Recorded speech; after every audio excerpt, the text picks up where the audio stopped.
fermé. Metz bat tous les records cette saison avec ses affluences. Le stade est à chaque fois rempli.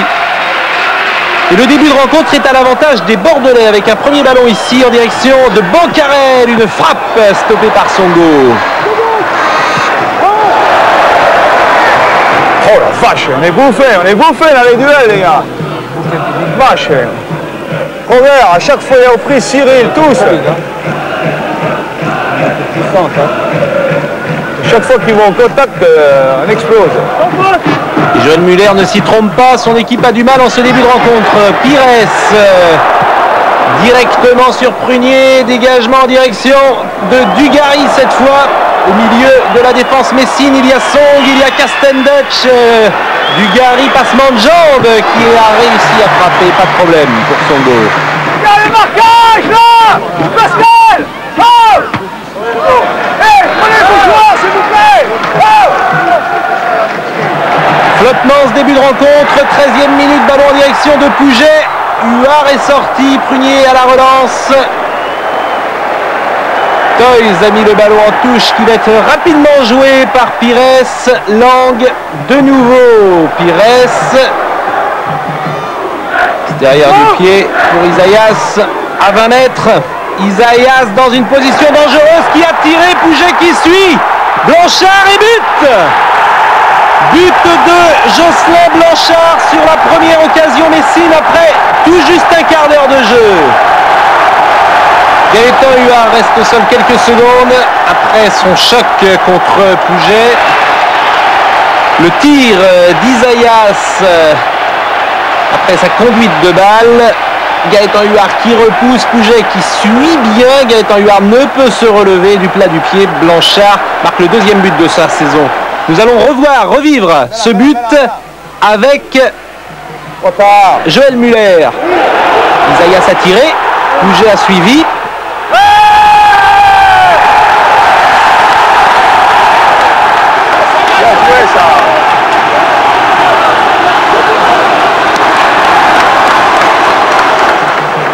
C'était la réaction du banc de touche Carlo Molinari et Joël Muller. 25e minute, un malheur n'arrive jamais seul. Dugarry se blesse, claquage à l'arrière de la cuisse gauche. Dugarry ne peut continuer, il l'a tout de suite compris.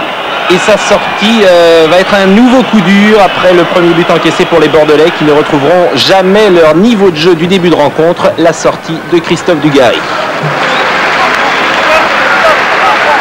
Jouez! Venez, vous les laissez faire là! Sortez! Allez!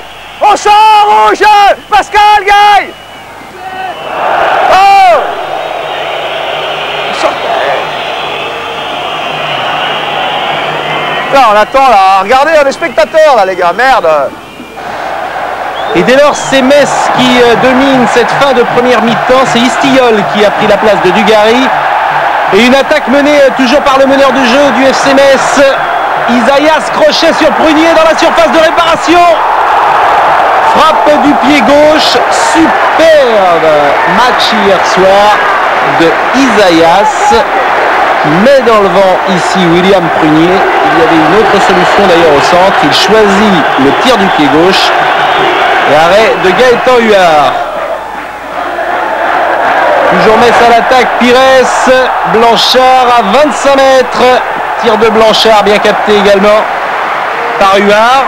Et c'est sur cette action que s'est achevée la première mi-temps. La deuxième mi-temps sans Christophe Dugarry bien sûr, qui va retrouver le banc de touche et voir cette seconde période aux côtés de Slavo Mousseline. Et elle est repartie cette deuxième période avec un dégagement de Huard. Istillol face à Pierre, Istillol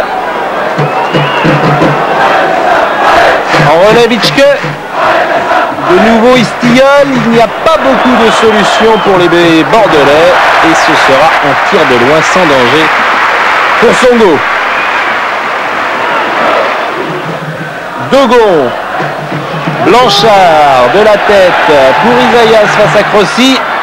Isaias qui a la maîtrise du ballon en direction de Pouget dans la surface de réparation et superbe retour de William Prunier. Il a mis le ballon en corner Et ce corner va être tiré comme toutes les balles arrêtées par Isaias. Nous jouons la 61e minute. Blanchard qui frappe et qui marque.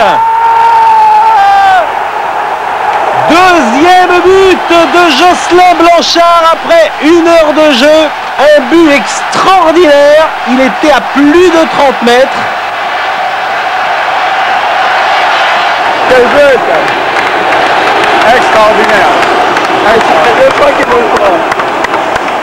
Ça fait 2 fois qu'il nous le fait à Di Carlo Molinari. C'est vrai, nous le verrons après cette affiche, que Blanchard avait marqué le même but à Martigues en début de saison. Un but de très loin également. Et c'était Isaias aussi qui lui avait donné ce ballon. Dès lors, Metz a donc fait le break. Et Metz va de nouveau se montrer dangereux avec ici un tir d'Isaias.